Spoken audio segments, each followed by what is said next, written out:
So I've known about a bike here locally that's been out back behind a hotel, abandoned for years. The bike's a rare first-year model, a 1937 Harley Flathead. And just about a month ago, I was able to seal the deal, buy the bike, and get ready to bring it back home to Wheels Through Time. Now, before we could pick the bike up, the very worst thing that could have happened. Hurricane Helene hit western North Carolina, and from what I understand, this whole area was underwater. Now, I think this is the bike over here under the tarp, and it has absolutely been buried. That's a Harley rim. You do the honors, man. Oh, it's covered in mud. We're gonna have to check this out. We have to dig this thing out. Oh, I feel a crash guard. You got a crash guard in there? All I've seen is a picture of this bike. I haven't seen it in person. And it was red in color. The paint was old and crusty, but getting a look at this thing firsthand, there we go. Okay. Oh, no. That's not good. No. That's definitely not good. You know what, Chris? Let's try and roll it a foot or two forward. Yep. All right. All right, we got it. Ready? Okay. 1, 2, 3. Oh. Over on this side, you can see where the water was on the air cleaner. It definitely was in the carburetor. The seat's still soaking wet. We got to air these tires up, man. Let me get around to the truck. I think I saw a compressor around the corner. If we can ask him if we can flip it on. It's definitely holding air. This should make it easier to roll, Chris. Well, I can just feel it as you did that. You got control? Yeah. Okay. You can see, look at that. You can see up to that fence where that water was. I mean, I guess we can, the faster we go, the more dust will blow off of it. I've never had such a large deviation in the way I felt when I bought a bike and the way I felt when I picked it up. Yeah, like the emotional swing of like the anticipation, original paint, first year of the Flathead, and then you pull the tarp back and it's like, oh. And don't be confused, I don't hate it. just a lot more work than initially was going to be part of the situation. Over the drain? I suppose so.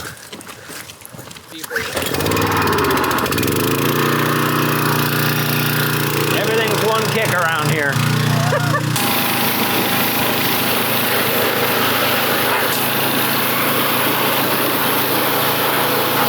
There is a motor under there. Look at that. It's got a later oil pump on it. The mud comes off pretty easy. The grease is what's sticking, and that ain't a bad thing. Yeah, the more grease there was, the better we'll be.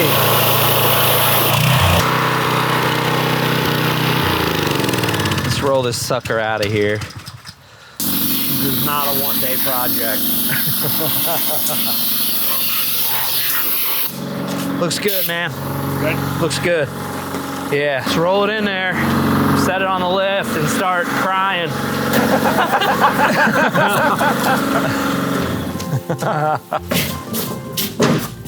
All right. Rear tire's flat already.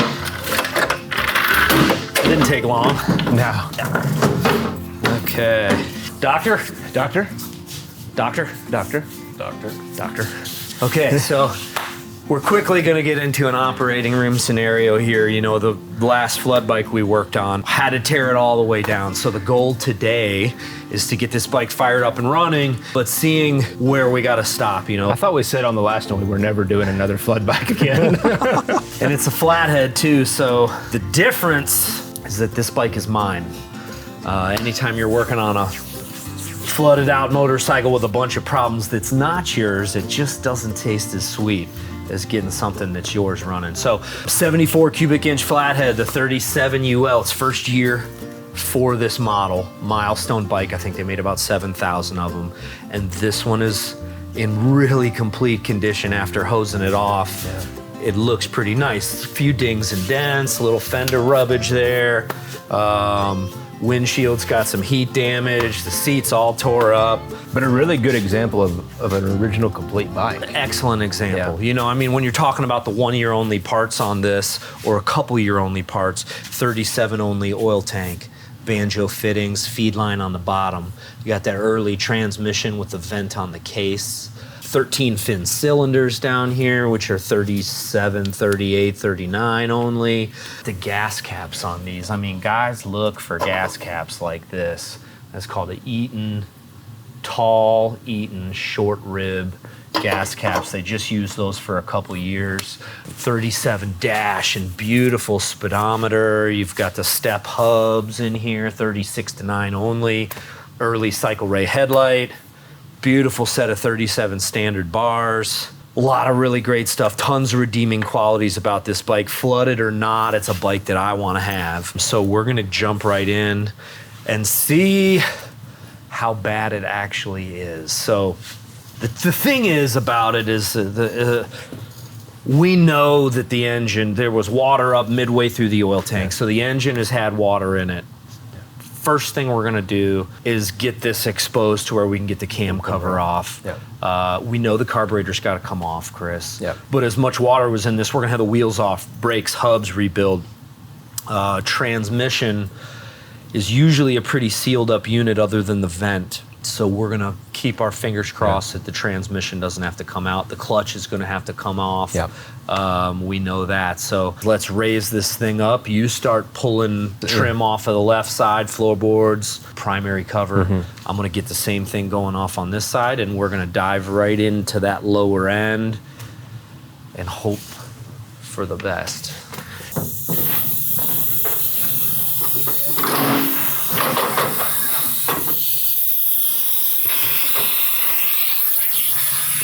Something tells me we're each gonna need our own can of Croil.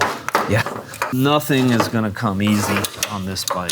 Just too many great parts. You know, the thing about these old bikes, guys did what they had to do back then to keep them on the road. Nobody's looking at these machines through the lens of like a historical significance back then. They're looking at them as it's a machine, it's a transportation. It's not until all these years later that guys like us are looking these things over thinking, that's the right kicker pedal, and that's a toolboxes from an earlier bike.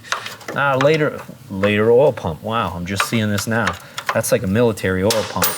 Well, with something like that oil pump being replaced probably alludes to the fact that like this guy put a lot of miles on this bike. Yeah, right? well, because if you get to the point where you're having to replace that for some reason or another, that's typically, you know, pointing to a lot of usage. A lot of use. The odometer, oh my gosh. I think that says 82,000 miles. 82,000 on the odometer. That is a ridden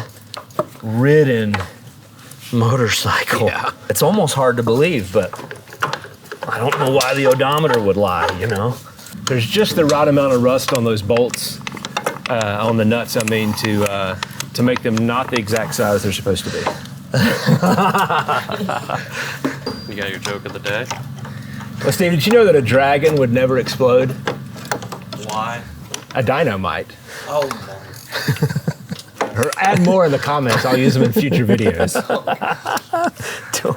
Yeah, so as far as Krusty goes, it seems to be the theme over the past month or so. If you guys hadn't seen our last video on the factory hill climber, 1928 FHAD over here, bike sat in a dirt floor garage for 50, 60 years. Tons of character, tons of personality, rare as it gets with a great story. That bike will be hopefully shortly doing a Will It Run video on that bike. Thank goodness it was not in a flood. You ready for the big reveal, Steve? Ready. What do we got in there, Chris? A little bit of mud. A little bit of mud, but that's not terrible. No. Just for prelim, if you want to scoop that into there, get that washed out, we can put these back in. Chain's nice and oily still. No rust on the chain. We're going to reuse that primary chain. Step one. See, now the thing about these engines, obviously externally vented. The vent on the UL engine is right down here. So right here we got air passage into the engine. We know that water was up to here. So I'm kind of expecting there to be signs of moisture all the way up. Could you grab a 7/16 ratchet too, Chris? Yeah. Okay, so guys, cam cover's gonna come off. We're not expecting the best, but a few possibilities here. We could pull this off, it'd be really nice and oily, the screen not be too clogged, generally do some cleaning, and put the thing back together, or we're gonna pull this off and see a disaster, and that point it's really who knows what all this is all gonna entail, but likely the engine's gonna have to come out. So the moment is upon us.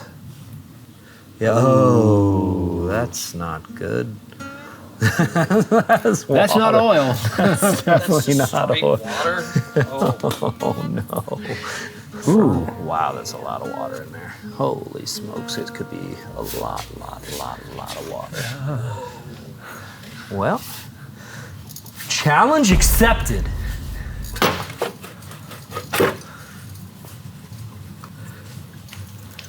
Oh, yikes. Still a little water.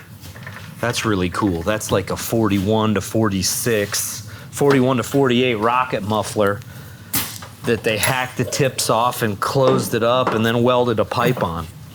You know, cool stuff. No water on my side. Chris, you want to switch sides? Do you want me to go ahead and take off the front motor mount? Yeah, you can pull both front motor mounts if you want. Okay.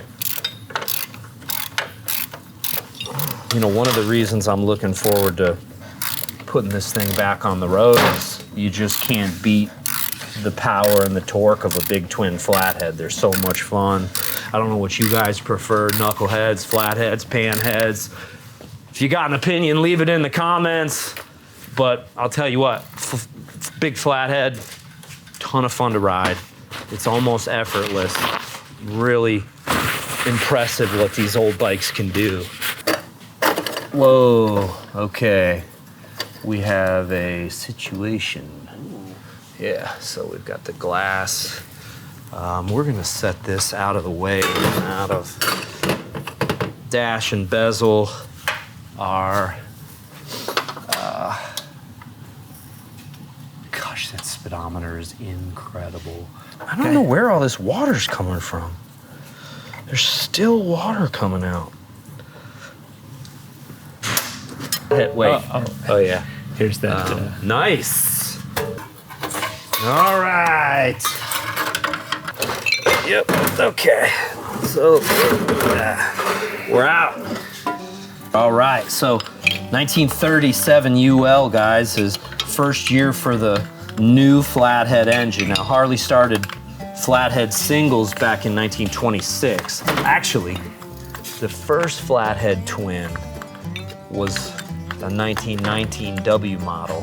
So that was actually an opposed fore and aft. Then in 26, they come out with the B model single, little 350 Flathead. And then in 29, they debut the Flathead twin, 45 cubic inch, small twin. The next year, 1930, Harley ditched the JD and went to the VL model. So 30 to 36, they ran the VL 74, and in 36, 80 cubic inch Flathead.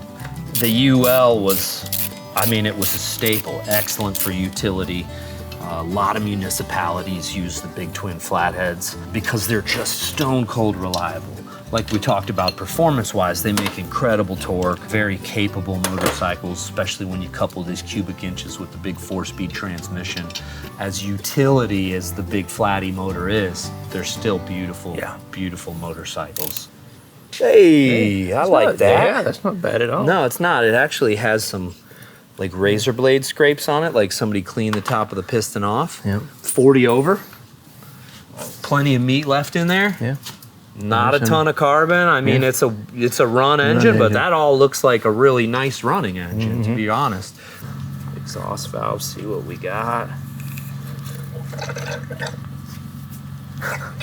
Spider webs. It's like gruesome. Wow. It's gonna be ugly in the bottom end. Yeah. It's gonna be ugly. Still water coming out. Okay, we're on the dowel is what we want to be on right there. It's like, at what point does the water stop? Oh, okay, we're gonna find out how much water. Oh my gosh.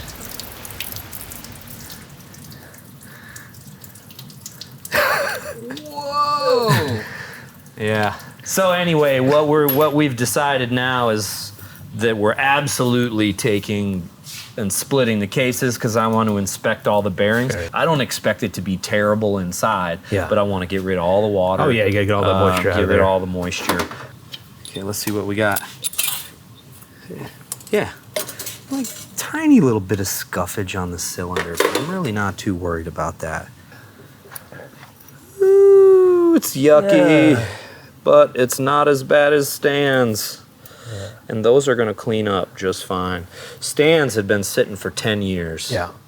And you had the salt water. And yeah, the salt water. Now this is pretty nasty.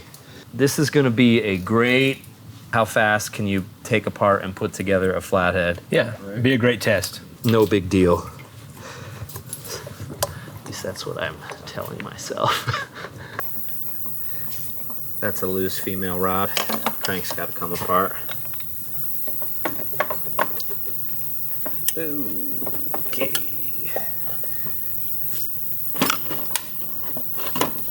Definitely not what we expected. That pair of pistons, now this crank can come apart. 37 knucklehead motor on the bench right now, doesn't leave a whole lot of room. We didn't expect to get this far in to this engine.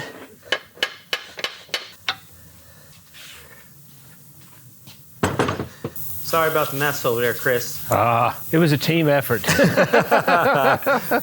Okay. So we'll mic all that stuff. First thing that's going to happen is those rods are getting dropped in the ultrasonic. We'll start cleaning up everything else.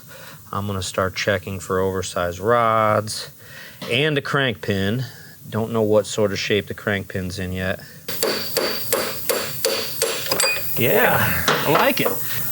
Okay, so we know the tire's gonna need changed. That's a pretty dry rotted tire. I think I have the same exact tire original. Look, yeah, we're out of tread here. Yeah. Now another really cool thing about this is a 37 only brake backing plate, which has been welded and gooped on. Yikes. Wow, original stuff. 37 only lug nuts. Oh, Is that God, because those are because cool. of the tip there? See, man, I love See, this like, stuff. I was going to ask about that because when I pulled them out, that looked different. This is such an original piece down to the lug nuts, guys. So it's the head is taller, it's deeper, and then it's got that extra little nub there on the end, which I don't know why they machined them that way, but that's how they did it. Down to the lug nuts, original stuff. Brake backing plate. Those are the pieces that were always replaced. It's one of the reasons why this bike is as nice of an example as it is. Even though it's crusty and rusty, originality is key. If you want to, Chris, you could go to rebuilding that hub. Okay. As long as we've got all the parts. And then if you want to douse the brakes in WD or whatever you got to do. So yeah, all that. Like with this, maybe pop that in the vise, take the nut off, Yeah. brass hammer. We'll clean this, clean the outside. We want to keep the paint, you know, maybe wire wheel that part off. You got Okay. it. What we're looking for is to make sure what's going to determine which pair of rods we use is which wrist pin fits better in the bushing. That feels really nice. It's actually a little tight. I'd probably open the bushing up a little bit. I think we run with this. We're gonna run with this pair. Ain't nothing wrong with that one bit, son. Dang, I like these. These are like right on.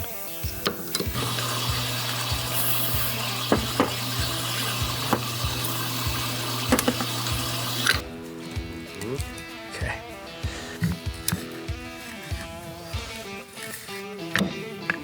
Okay. feels like right here you're looking for, I like to hang in about 20 thousandths side play there. It's more than that right now, but it's gonna close up when we draw that crank pin nut up tight and bring it to spec. All right.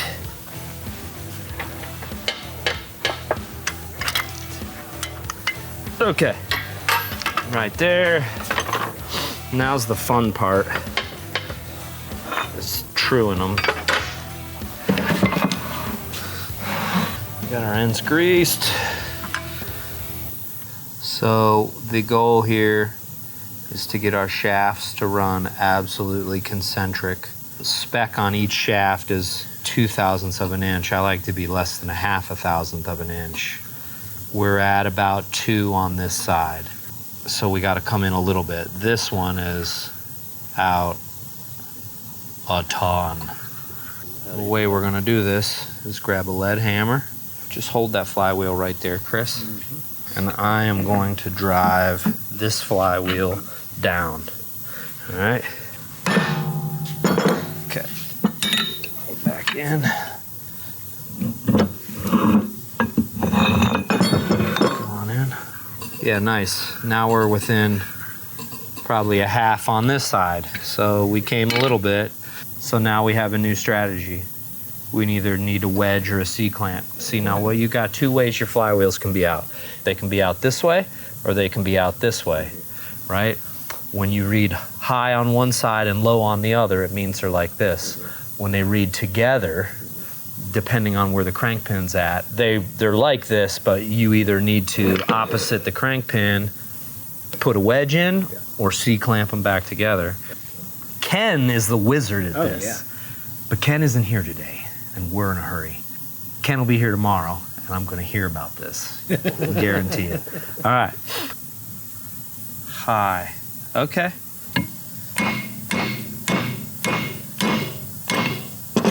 There it went. That's 1,000th. Boom! Okay. That is a trued crank. That last little dink with the wedge, guys. Okay, so we got them within about 0.5 thousandth each, or maybe just under 1,000th on the sprocket shaft side. The pinion shaft side, we're running 0.5 thousandth, which I'm very happy with. Sometimes they true up in 30 minutes and sometimes 3 or 4 hours. And this was right in between. So basically today's episode is not about restoring and fixing a flooded motorcycle. It's about when to clean your shop. And when all the tools are dirty, it's time to clean your shop. And also, this seat smells horrible. Imagine a camper that's leaking and has been locked for 30 years. And the smell when you open the door. That's what we've been smelling most of today. So, I think Chris's first set of star hubs he's going to be rebuilding. The best part about Chris, he's been helping out here for years. The best part, you show him things once, and he's got it dialed in and figured out from here on out. All right, so we're going to get to rebuilding this hub. Pull all this stuff out, lay it out. I'm going to get you some new bearings. Easy to rebuild a star hub. You're going to want to mic each one of these bearings just to see, well, we want to mic several of them to see where we're at. Yeah. So, but what we want to do is slide this in, see how it feels. And then this side, this is actually the side that's always loose. That feels really nice.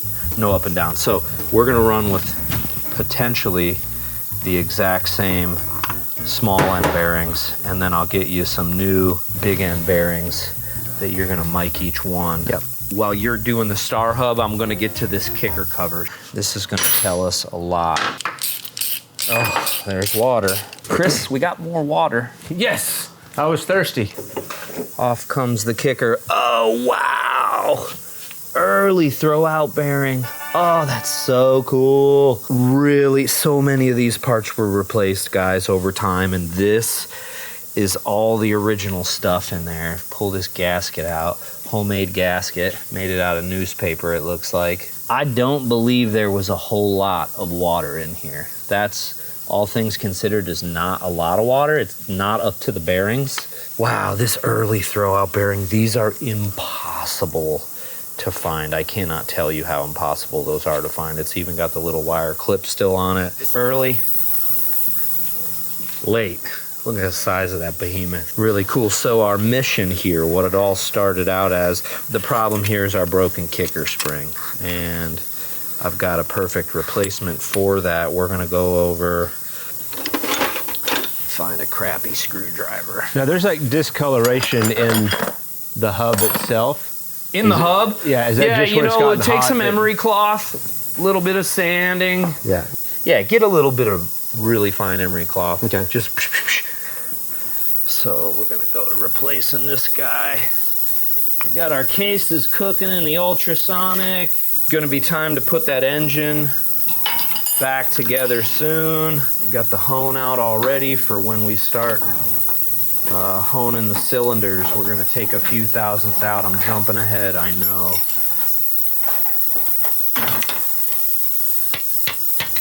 Good. Okay. Kicker pedal assembly fixed. Chris, I think I'm gonna take this transmission out, dude. I'd hate to say it. Just to lift the lid and see what's underneath. What's underneath. Okay. Here we go. Transmission on the engine rebuilding table. We get some bad results after taking this lid off and inspecting, and we probably have another 6 or 7 hours of work ahead of us to rebuild this transmission, if we're lucky. Ah, I love it. I love it. It looks nice. We have maybe about 8 or 10 thousandths on the counter shaft end play. That's nice. It doesn't seem like the bushings wore out. So check this out. I'm gonna show you guys exactly how the 4-speed trans works. So we'll put this sucker in neutral right now. All right, it means our engine's spinning, but our output shaft isn't, okay? So shifter dog's here. So this is what we mean by a constant mesh transmission, is that all the gears are always engaged and they're always moving. You've got first gear over on the side, it engages here. Now first gear and second gear are bushed gears, and the cluster gear over on this side engages with the transmission. Third and fourth gears are bushed and bearing on this side, and the cluster gear is where they're locked. So we are going to do a flush with this. That's excellent. Chris, we came away lucky here. Good deal. It's all early stuff too, but it definitely needs cleaned. Something really therapeutic about working on flooded bikes. You can just feel waves of emotion that flood over you. So you think we got in over our heads on this one? We're already knee deep, dude. We just gotta keep swimming. Where's our cigar box?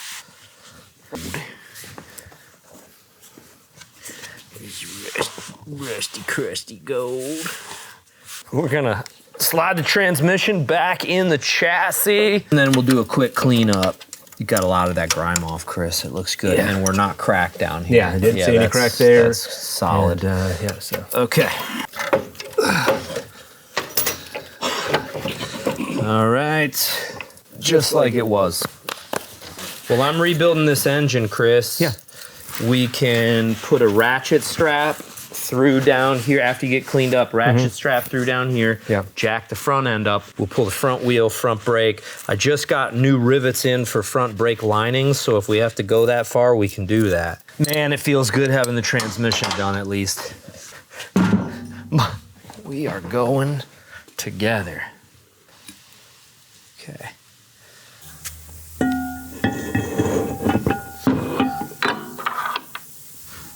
Switch. The secret stuff. This stuff is a total secret. Nobody knows about it. It's like an oil treatment. You add it to your oil, but I use it for assembly lube. It's so sticky. Some of you guys might have heard us talk about it before. I mean, when you're cleaning up, carburetor cleaner doesn't cut it. It takes you a week to get it off your hands. That's how I keep this beautiful sheen in my hair and beard. So do we want to go ahead and take that whole... Yeah, we may as well take it all apart. Just service it. Nice. Oh, yes, that's right. That's the jive right there. First things first, does it go round and round? Look at that. That was 70 miles per hour. So guys, it's been right at a day and a half, and we have made huge progress. So we've rounded the corner. The bike's going back together now. So Chris has the rear hub and rear brake rebuilt. He's onto the front. We're gonna be jumping in on the cam chest, assembling that, getting over here to the top end. The piston fit was a little tight, so we're gonna hone the cylinders a few thousandths of an inch just to open it up a little bit, relap in the valves, reassemble. So yeah, we got oil pump rebuild, tappet block rebuild, cam chest goes together. This is gonna start happening fast. We're actually making pretty good progress. Clutch is over there on the table, all cleaned up, ready to start reassembling. The end is in sight. Usually we'll hold it real steady. Beautiful. All right, scavenge pump done. Now this thing can go back on the engine stand. All right, now's where we can start timing pinion gears. Timing mark in the hole. Timing mark, center of the hole. So what we're doing here, this scavenge pump is timed. Okay, there's two slots in the cylinder gear there, and if you can see, there's a little hole that aligns right there. Okay, so that where that hole's at in relation to the crank is absolutely crucial. Otherwise, none of this works. All right, now is where we can start installing cam gears. A lot of gears, a lot of shims on that cam gear. Number 2. Bingo. Okay, so that's that. That's time. He decides to hold it. He looks one last time. Oh, that's happy right there. That's really nice. We're over the hump, over the hill, through the valley and to the other side. So now, bottom end is together, front brake's going back on, that hub's done. So gotta change some tires around, but we're moving in the right direction.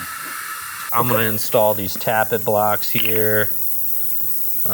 Actually, I can get you set on these tappet blocks, and you could install them if you want.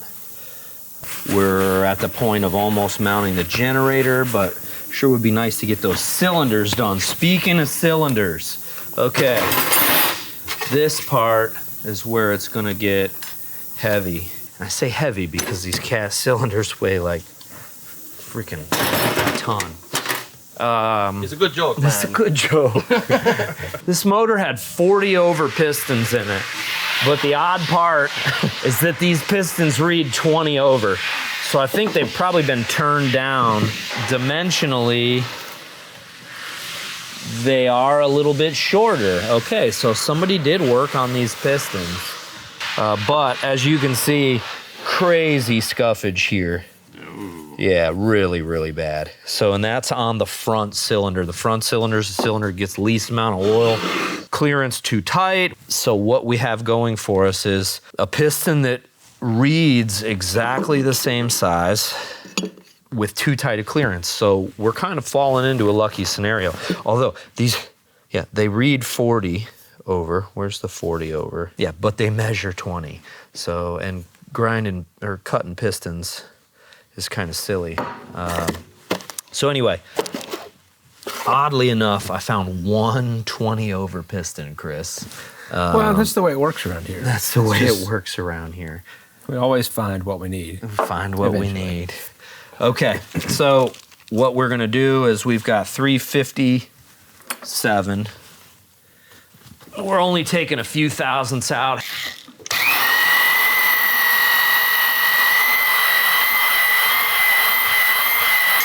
You speed that up and give a nice crosshatch to the bore. Yep. Yeah, so you see that crosshatch. That's what we're talking about when we mean crosshatch in the bore helps hold oil. All right, let's rock. Front intake. All right.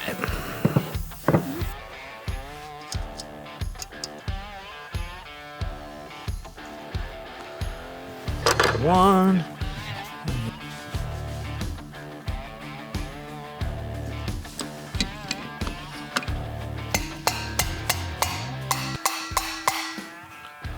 Love it. We're back in business.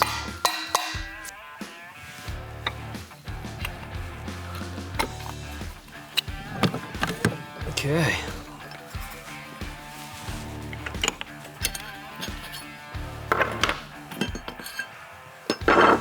Teamwork makes the dream work. Yes. One, two, three. Okay. There we go. We're in. Flathead's a lot easier to knuckle. Yeah. Yes. Okay. So, first things first, motor mount bolts. Wow. Man, I love getting a motor back in. It's just big steps. Okay, let me get this, and then this nut went here. And the big reinforcement plates. Show it to the camera. Look how clean. Look at this stuff is so clean. It's incredible how clean it is. Nice.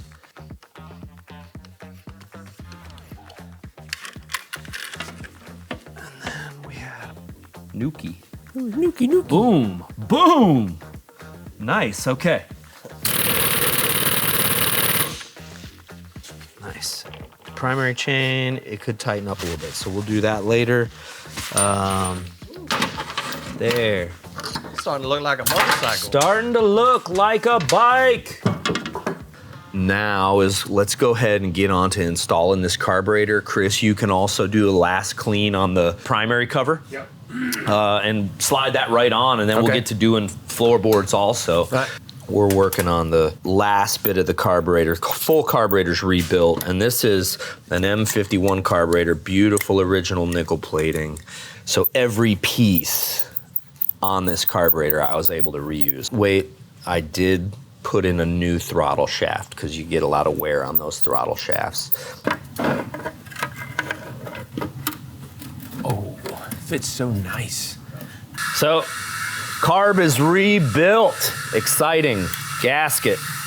Carb screws right here. Like I was telling you, so much work in a pretty short amount of time. And the reality of all this is, guys, too, is even off the camera, we've made some big strides. You just can't see everything that we did to this bike in a 45-minute video. So we're doing our best to show you guys every aspect of it. But at the same time, inevitably, there's going to be things that we weren't able to show on camera just because of time constraints. So this is one beautiful nickel-plated carburetor. Yo, okay, I like it. How's it look? Did this now?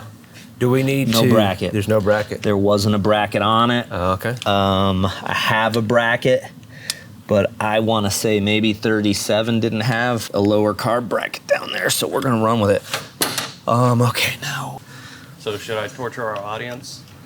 With Chris, joke of the day. What New joke? day. It's a new day, Chris. I went to the ear doctor the other day. He told me I was going deaf. It was really hard to hear. Oh my God. That was, man, they are getting worse. They are getting worse. Seriously. Okay, you know what? More red. I've been waiting to use this part. So, since we started working on this bike, this thing's been staring at me from across the room. It's hanging on the wall there for the past maybe 10 or 12 years. And it is a ULH only, early Harley-Davidson ULH, or ULH, which this happens to be, air snout. So it's what they offered on the standard machines that didn't come with air filters. The air filter used to be an option. We're gonna put this piece of original equipment back on. There he is! What's up, man? You're just in time. You'd have been proud of me when I had this engine apart. The flywheels had to get split, and I trued the crank to within a 0.5 thousandth on one side and 1,000th on the other. It's the first crank I've done in 2 years at least. Ken does all the cranks here, and they're all perfect. We were going, where is Ken? Ken would have had this done by now. Okay, look at this. I've been waiting. I've been waiting for you. That red matches so good. Yeah, it does. Mount carb. There you go. I think we're ready to move on to that exhaust pipe. I've got to paint real quick. This will be the only partial reproduction part on the bike. And this is an NOS fishtail that I pulled off the shelf, sent to my pal Matt Olson in South Dakota, Carl's Cycle Supply. Matt made me up a perfect muffler. He makes the Y pipe, makes the can and the flanges, even the original patent stamp there. So as nice as this piece is, I'm not hesitating one bit to run it. That original exhaust, guys, that was on this bike, which wasn't original, is just a little too tore up. If we're gonna put this thing back together, we don't want a bunch of exhaust leaks. You can see that squish pipe's been hammered way up underneath. And that doesn't bug me so much as the way that squish pipe mashes into this 2-into-1 here. It's just, it would never seal. So we're gonna make the upgrade and still stay really faithful and true to the bike. And by the way, guys, Matt has a YouTube channel. He and his wife Brittany and his dad do Carl's Cycle Supply on YouTube. If you think we're detail oriented, head over to Matt's channel and see what detail actually is.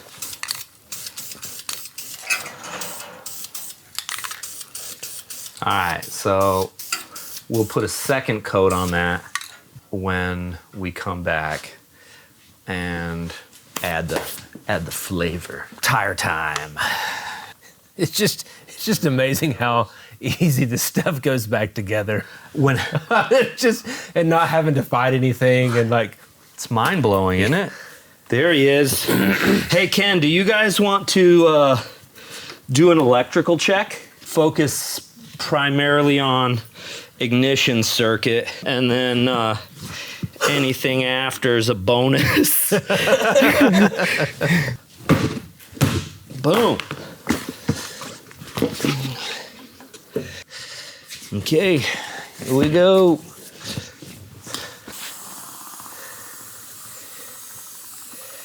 This tire is mounted on the rim. Okay, guys, so you remember the patina dirt that we were saving? It's right here. This is all just gold right off this bike. And here's where we really get to use our artistic merit. So the goal, though, is you let it sit long enough for the paint to tack up. You don't want any fingerprints in there. It is very rare that we end up fake patinaing apart, but you know what? The original muffler that was on this thing, or the replacement muffler that was on this thing, was just too far gone. And to put something shiny on it, you guys know it just ain't an option. Crafts with Matt. How to make your shop dirtier. I like it. I'm taking it. Yeah, dude. I'm taking it. That's nice right there. We got some. 5.8. That's not bad. Well, those guys are testing. We ain't resting. Oh, here it is. I can just see it coming together right now. Oh, man, and it fits really well. oh, do we have a new relay you want to run? Let's try that relay. Maybe it'll work. Okay, exhaust done. Okay, looks like we are ready for fire at the points. Watch. Yeah. Woo! Bad boy, holy moly. Okay, we're there. All right, here it is. This is the fun part. It's one of those projects you're like, all right, this will take us a day and a half. And what are we, 4 days into it? The light is brighter at the end of the tunnel than it has been. That's what I'm talking about. Sure does. Yep. Tanks to mount. Feeling good? There you go. Perfect. Yep. Oh, yeah.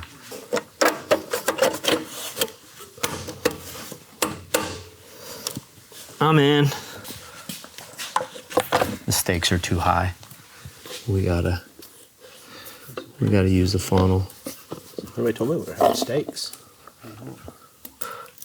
I got a joke, Chris. Yeah? Who's got 2 thumbs and wants to hear a UL run? This guy.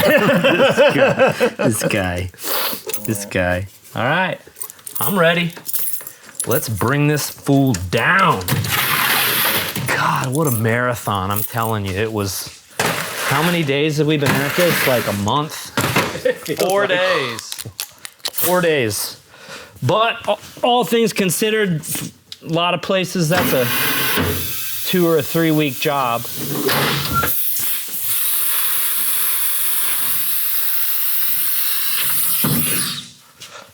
Okay. That grip's got it. Yeah, we're at about a third of a tank. There was not nearly as much gas in there as I thought there was, but that's okay. Okay. I'm ready. How many kicks? Ken? Ken, how many kicks? 12. 12 kicks? Come on, I'll guy. say 2. Come on, guy. 1. Dude, we rebuilt. 1 kick. Yeah, we did rebuild this sucker top to bottom. Ready to go. Fuel on. Fuel on? Who rebuilt that carb? You did. Oh, Oh, you can't pressure's on. have him. Leakage? No leakage yet.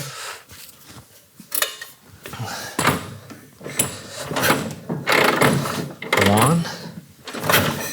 Oh, yeah. Sounds good. 2. I don't know where the gas is at, if we've got any yet.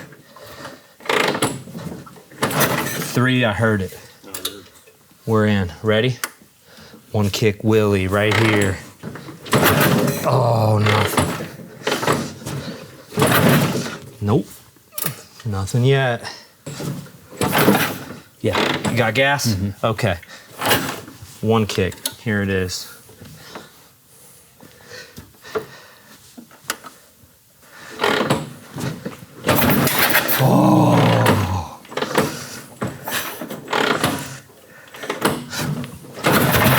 Oh, it wants it. Oh, yeah. Hello. Hey. Sounds good. Wow. Look at it burning off the carbon and the grime.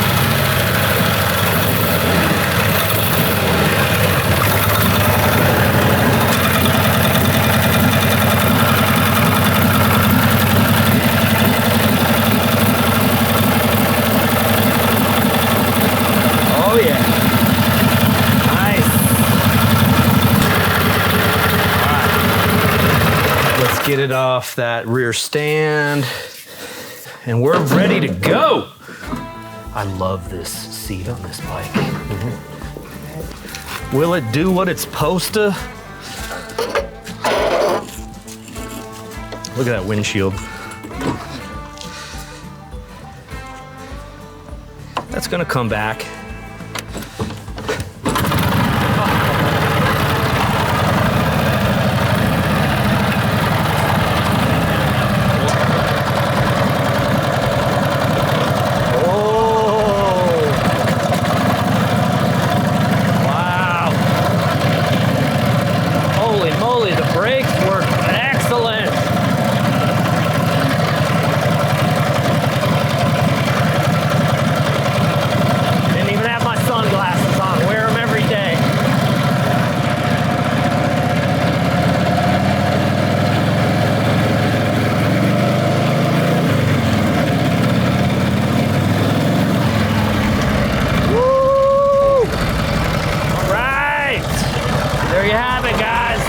Working absolutely perfect. We got some small issues to figure out, but all in all, don't get much better than a 37 Big Twin Flathead. So thanks for tuning in.